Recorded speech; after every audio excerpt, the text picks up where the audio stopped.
నిద్రలేచింది, మంచి పలుకులు పలుకుతోంది.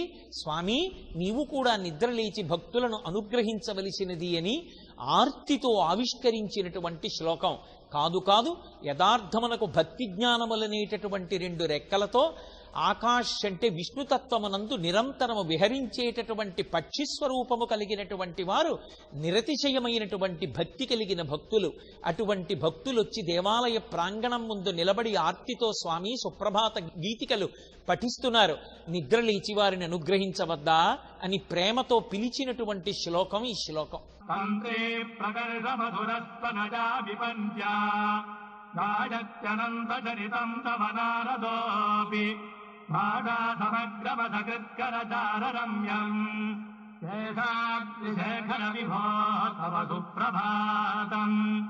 పరమభక్తులైనటువంటి వారు సుప్రభాత సమయంలో గుండెల నిండా భక్తిభావాన్ని నింపుకుని మైమరచి ఎంత సంతోషంతో భగవన్నామాన్ని చెప్తారు అనడానికి ఒక గుర్తు చెప్తున్నారు.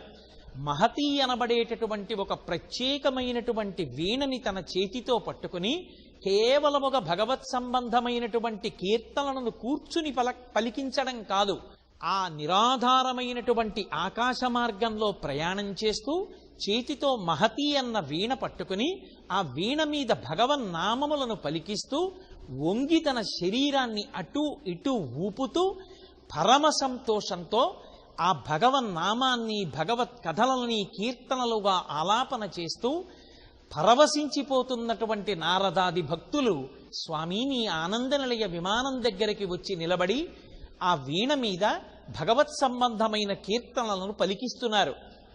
వారిని అనుగ్రహించడానికి తండ్రి నీకు శుభోదయమై నీవు లేచి వచ్చి అనుగ్రహించవద్దా అని అడుగుతున్నారు.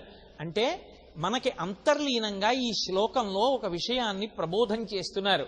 భగవత్ సంబంధమైనటువంటి విషయాన్ని సుప్రభాత సమయంలో అనుభవించేటప్పుడు కేవలంగా ఏదో నిలబడి యాంత్రికంగా చెప్పడం కాదు, ఆ ఆనందం లోపల నిండిపోతే బాగా నీటితో నిండిపోయినటువంటి బింది మీద ఉన్నటువంటి గొట్టంలోంచి పడుతున్నటువంటి నీళ్లు ఇంకా బిందెలో పట్టకపోతే బిందె యొక్క అంచుల వెంట నీళ్లు కారిపోయినట్టు